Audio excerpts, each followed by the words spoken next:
C'est une institution à Besançon et pour diverses raisons. Et à mon avis, c'est déjà parce qu'il est à la croisée de plein de choses. En tout cas, c'est le cœur de la ville pour moi. C'est cet écrin-là qui fait que le 1802, on y croise toutes sortes de personnes. C'est le patrimoine local et nous, on est des habitués du 1802.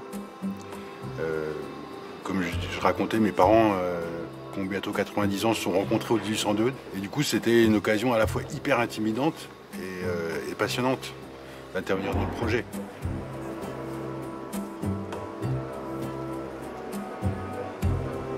L'identité graphique, donc on en était là. On a continué le travail avec Vincent Jacquin et pour avoir plus de propositions sur l'épaisseur. Ouais. C'est des luminaires qui sont très sobres, très petits. C'est petit. Et qui vont faire juste des petits points dans la salle. L'idée, c'est de le décliner sur différentes choses, entre autres pour le lustre de l'entrée. Finalement, de l'entrée jusqu'à la déclinaison de tous les luminaires, on est sur une unité. Moi, ça me parle. On a écrit le projet architectural au départ en s'influençant le plus possible justement de ce qu'on voyait 1930, etc.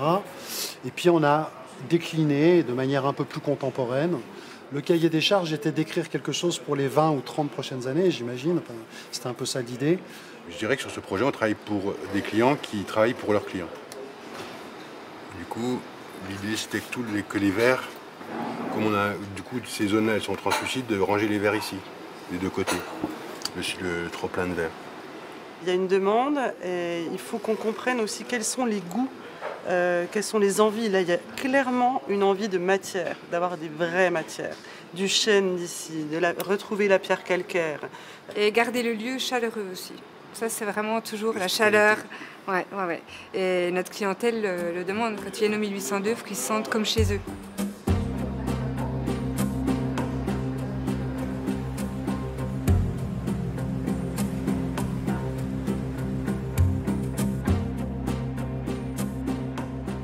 Alors là, on est sur autre chose. Il y a une question d'élégance et puis une question aussi de la prise en main. Le client, faut pas que ça roule, faut que ça soit pratique, élégant et pratique. Ouais, des fois, les cuillères, c'est les agréables, la courbe, le contenant, la largeur. Les lèvres. Alors, il y a des choses en bois qui sont très belles, mais du coup contraignantes par rapport à la vaisselle. Ça, j'adore. Bah, ça, c'est mon style. Ça, c'est espagnol, ça. Ça, c'est peut-être un peu fragile pour... C'est un établissement qui met toute la part belle à la table. Et Angélique soigne chaque détail. Je dirais qu'en termes d'exigence, c'est le client le plus exigeant qu'on ait jamais connu.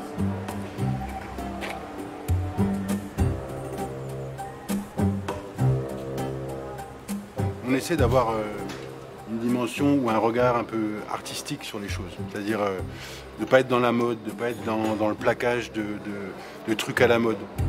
En fait, notre job, c'est